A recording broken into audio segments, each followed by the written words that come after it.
파니는 달리고 춤추고 울고 웃습니다. 파니는 기도하고 죽고 매달리고 주문을 겁니다. 파니는 오늘도 행복해지려 했습니다. 하지만 현실은 되는 일이 하나도 없습니다. 어쩌면 파니에겐 당신의 영적인 슈퍼챗이 필요할지도 모르겠습니다. 굳세어라, 이 힘겨운 세상에 또 다른 파니. 그런 당신을 위해서 이 영화를 바칩니다. 착잡이사.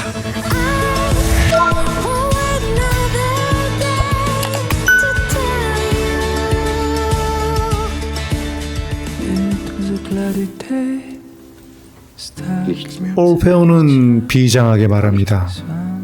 난 이제 곧 죽게 돼. 하지만 날 고향으로 데려가기 위해 아르크투스 혹성에서 외계인들이 곧 올 거야.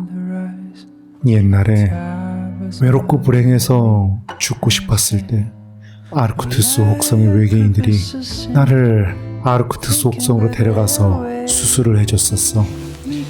그들은 내 속에 불행을 꺼냈지. 어떻게 나를 알아봤냐고 물었을 때 내가 낀 에메랄드 반지를 통해 도와줘야 될 형제들을 알아봤다고 말했지. 그리고 아르크투스에 머물지 지구로 돌아갈지 정하라고 했을 때 나는 지구로 가겠다고 했어. 왜냐하면 꼭 한 번이라도 진짜 사랑을 해보고 싶었거든. 그렇게 난 다시 지구로 돌아온 거야. 파니가 묻습니다. 그래서 사랑은 했어?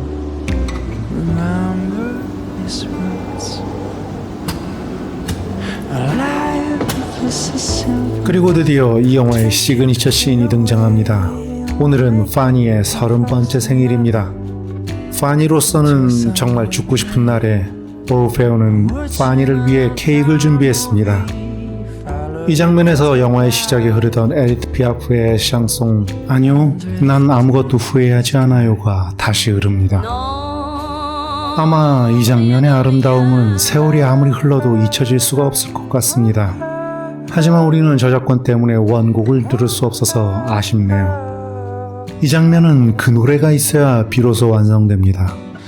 따라서 안 보신 분이 있다면 꼭 영화를 봐주시기 바랍니다. 여기서 오르페오는 마치 코코의 한 장면 같죠.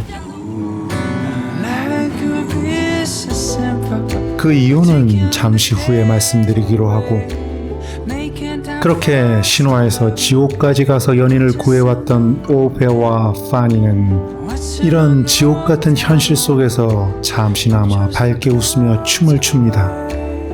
미적으로도 아름답지만 의미를 곱씹기에도 정말 명장면이 아닐 수 없습니다.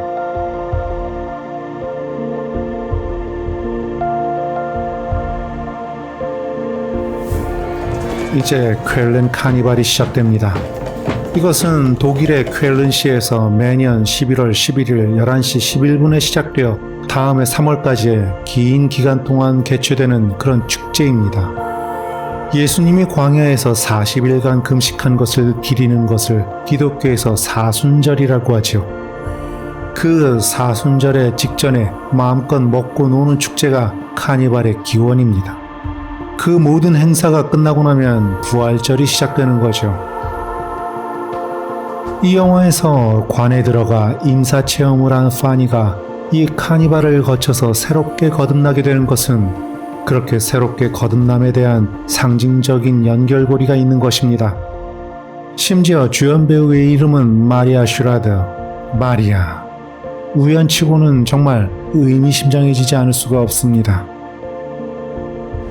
그리고 오르페오의 해골 분장에서 코코가 떠오른 것은 코코에서 나오는 멕시코의 망자의 날과 쾰른 카니발이 서로 비슷한 바탕에서 시작된 축제이기 때문입니다. 멕시코의 망자의 날은 아즈텍 문명에서 시작된 전통이 기독교 전통과 결합해 생긴 그런 축제이기 때문입니다. 결국 멕시코의 망자의 날과 쾰른의 카니발은 같은 축제라고 봐도 무방할 정도로 닮은 것입니다. 그리고 둘 다 11월 초에 시작되죠.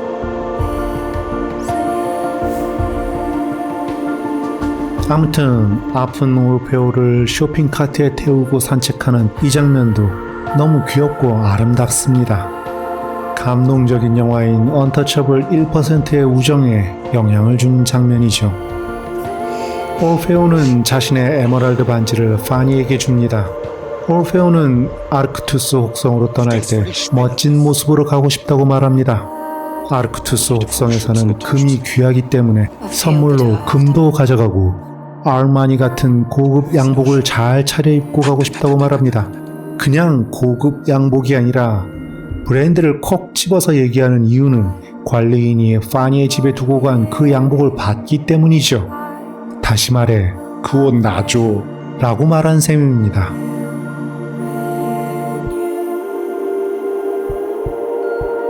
그런 오르페오의 말이 헛소리이건 아니건 친구가 원하는 것을 들어주고 싶은 파니는 금을 사고 아르마니 양복을 잘 다리고 친구가 먼 길 가는 길에 배고플까봐 먹을 것까지 삽니다. 어디 파니 같은 사람 없나요? 그런 사람을 찾지 말고 나 자신이 그런 사람이 되라고요? 오케이, 뭐 그 정도 정말 친한 친구라면 할 수 있습니다. 그럼 이건 어떻습니까? 이제 파니는 아르크투스 혹성까지 긴 여행을 떠나야 하는 친구가 예뻐 보이라고 때까지 밀어줍니다. 다른 건 다 해도 저는 저건 못하겠습니다. 이성 친구의 때를 밀어준다고요? 아마 때와 함께 자존심도 우정도 같이 밀릴 것 같습니다.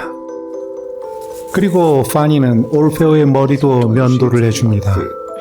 저도 스킨헤드를 해본 적이 있는데 머리카락이 없으니까 신경 쓸 게 없을 것 같았지만 저게 실은 대단히 손이 많이 가는 스타일입니다.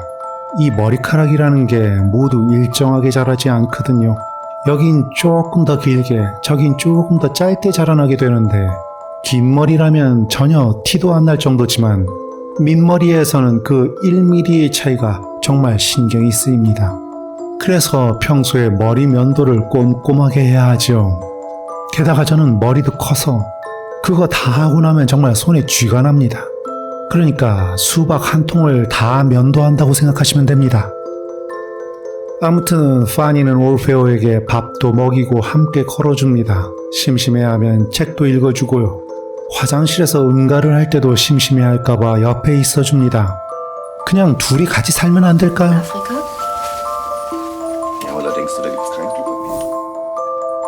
그리고 타로점도 봅니다. 파니는 메이저 아르카나 중에 하나인 매달린 사람이 나왔군요. 이 카드는 여러 가지 복합적인 의미가 있지만 일반적으로는 나비가 되기 위해 거꾸로 매달린 애벌레처럼 현재의 절망 가운데에서도 인내하고 희생하면 희망의 새로운 시기가 올 것이라는 그런 해석을 하곤 합니다. 오르페오는 이것을 간단하게 이렇게 설명해 주는군요. 오래 매달리면 스스로 다 이루어지게 되어 있어. 더 쉽고 짧게 하자면 이렇게 되는 거죠. 존보가 답이야.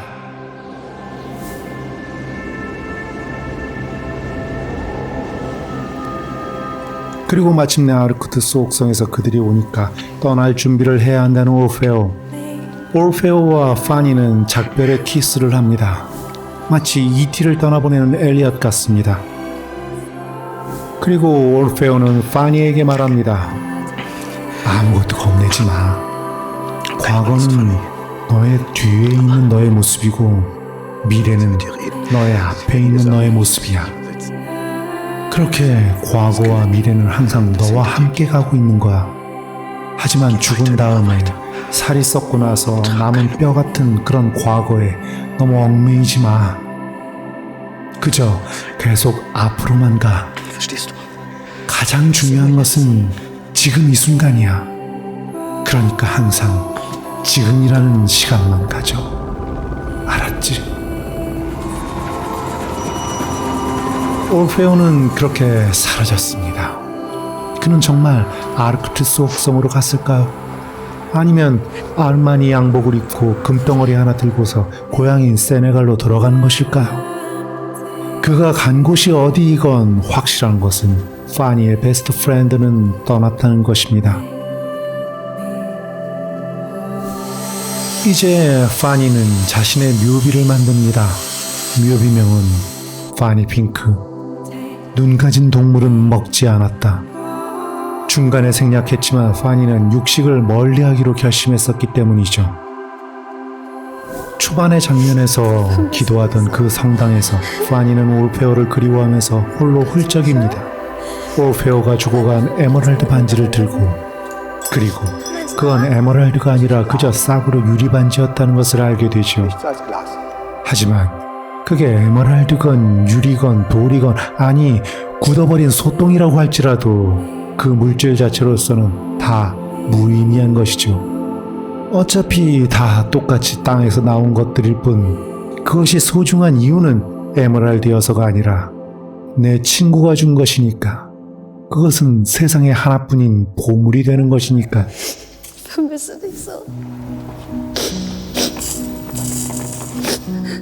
이제 파니는 자기 자신이 올페오가 봐준 타로 카드점에 매달린 사람이 됩니다.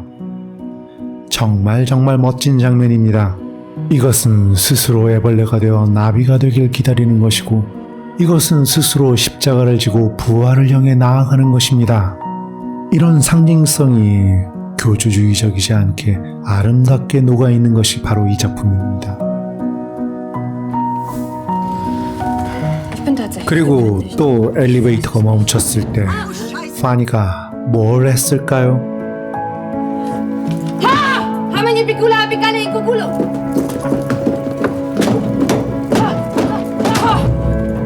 이 간단한 장면에서 우리는 웃으면서도 가슴 한켠이 아련해지게 됩니다. 왜냐하면 올페오에 대한 추억을 우리가 함께 공유했기 때문이죠. 이런 것이 바로 명작의 향기입니다. 관객에게 기획된 자극을 주는 것이 아니라 마음을 함께하고 감정을 나누는 것.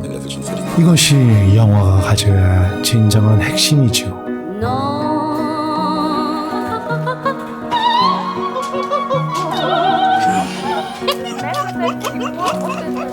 Vorher schön ordentlich die Kleider aufhängen, damit bloß nichts. In Afrika? 엘리베이터에 같이 갇혔던 이웃 주민들을 모두 초대해서 커피를 대접하는 파니. 그리고 마지막으로 다시 한번 농주느 그레들리아. 아무튼 아니 난 아무것도 후회합니다 지금. 이런 발음 계속한 거에 대해서. 아무튼 아니 난 아무것도 후회하지 않아가 흐릅니다. 그리고 오르페오의 집에 새로 이사온 남자가 파니에게 저 당신하고 사귀고 싶었는데 이렇게 대화하게 되네요 라고 말합니다. 그리고 돌아서는 그의 등짝에는 세상에나 1km 거리에서도 선명하게 알아볼 만큼 커다랗게 써져 있는 저 숫자 23. 1995년이었나 96년이었나 아무튼 그때쯤에 이 영화가 영화관에서 개봉했을 때 이 장면에서 모든 관객이 박장대소를 했던 것을 아직도 기억합니다. 마치 관객 전체가 파니의 파티에 초대된 그런 느낌이었죠. 정말 마법 같은 사랑스러운 영화가 아닐 수 없습니다. 그렇게 23번 남자와 춤을 추던 파니는 발코니로 나와서 하늘을 보며 올페오를 부릅니다. 그러자 올페오가 내려다보듯이 구름이 걷히고 밝은 햇살이 빛납니다. 그리고 파니는 환하게 웃으면서 발코니에 있던 관을 밖으로 던져버립니다. 저거 지나가던 사람이 맞으면 어떡하지? 라는 생각을 하십니까? 그 관은 관리인의 제규어에 정확하게 떨어집니다. 정말 끝까지 감동과 웃음을 멈추지 못하게 하는 그런 작품입니다.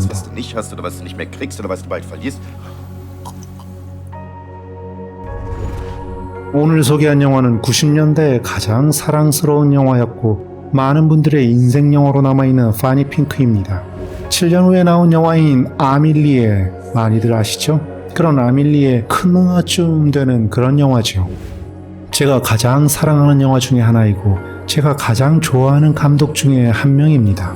물론 존경하는 감독이나 영향을 받은 작품과 사랑하는 영화는 다릅니다. 예를 들어 스탠리 큐브릭 감독은 존경하는 감독님이고 이 작품을 만든 도리스 데리 감독은 사랑하는 감독인 거죠. 아마도 도리스 데리 감독의 영화들은 앞으로도 몇 작품 더 소개할 수밖에 없을 것입니다. 왜냐하면 이렇게 아름답고 지적이면서도 유머러스한 영화를 만들어내는 여성 감독은 더더욱 소중하니까요. 그렇게 제가 가장 사랑하는 영화 중에 하나를 소개할 수 있어서 저도 매우 기쁩니다. 평소 편집할 때 녹음본에서 10분 정도를 잘라내는데 이번엔 그냥 수다 버전으로 자르지 않을 것 같습니다. 왜냐하면 영화마다 리뷰의 스타일이 좀 달라질 수밖에 없거든요. 이 영화는 친구한테 소개하듯이 이런저런 얘기를 두런두런 하는 그런 느낌이 더 좋을 것 같아서입니다. 아무튼 감독은 연극학, 영화학, 철학, 심리학을 전공한 도리스 데리입니다. 작품으로는 내 남자의 유통기한, 사랑 후에 남겨진 것들, 헤어드레서 등을 감독했었고 그리고 여러 권의 책을 출간한 작가이기도 합니다. 그렇게 도리스 데리는 정말 매력적인 작품을 만들어내는 아티스트가 아닐 수 없습니다. 그리고 주인공인 마리아 슈라더는 당연히 배우이기도 하지만 여러 편의 시나리오를 쓴 작가 겸 감독이기도 합니다. 또한 올페오 역의 피에르는 이 작품이 데뷔작이었는데 데뷔작치고 연기도 느낌도 정말 좋지 않나요? 이 영화를 지금 과거에 매달려 미래를 죽이고 있는 모든 분들에게 바칩니다. 괜찮아. 괜찮대도 이제 앞만 보고 사는 거야. 좋아질 거야. 좋아질 거야. 그런다고 해서 다 좋아질 일은 없다 손 치더라도 그래도 최소한 나빠질 거야. 나빠질 거래도 라고 하는 것보다는 그래도 좋아질 확률이 아주 조금이라도 더 있지 않을까? 그러니까 힘을 내서 살아주세요. 당신을 위해, 날 위해, 파니처럼. 응원합니다. 굳세어라. 이 힘겨운 세상에 또 다른 파니. 영화라는 꿈을 함께 꾸는 시간. 작자 미상이었습니다.